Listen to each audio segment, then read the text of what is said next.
akong gas. Tumakbo ka na lang. Teka.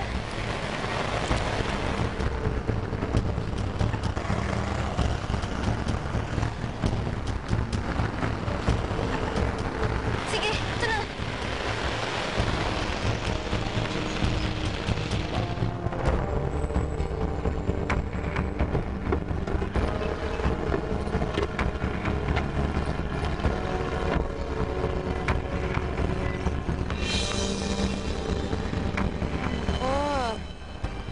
Sir, ngayon ko lang po nabasa yung text ni Mr. D. I'm sorry. Casa Milan daw sa next street pa.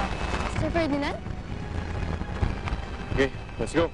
Alvin! Sir Ferdinand? Sir Ferdinand! Sir! Sir Ferdinand!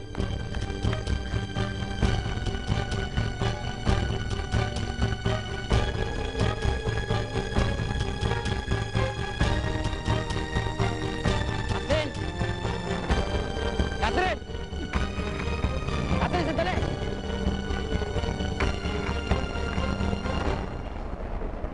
Kung ipapulis ko na lang kaya yung Catherine na yan para tumigil na siya sa panggugulo sa pamilya namin. Yeah, but on what grounds? Stalking? Alam mo naman, Amara, that's not enough para makulong si Catherine. She's really getting on my nerves. Pinatalsik na nga siya ni Ferdinand sa mansyon. Sulpot pa rin siya ng sulpot sa buhay namin. Kung pwede ko lang pabura yung mukha niya, ginawa ko na matagal na. Gosh, I despise her. I wish she'll just disappear. Amara, tama na yan. Just relax.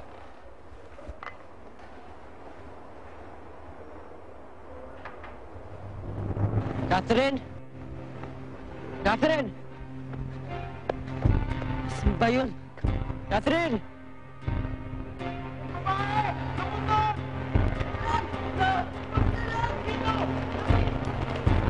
Catherine?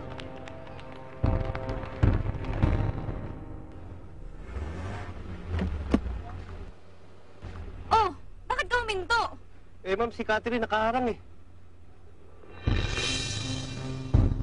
Ano? Si Catherine. Ano naman bang gimmick ng babae? Hoy!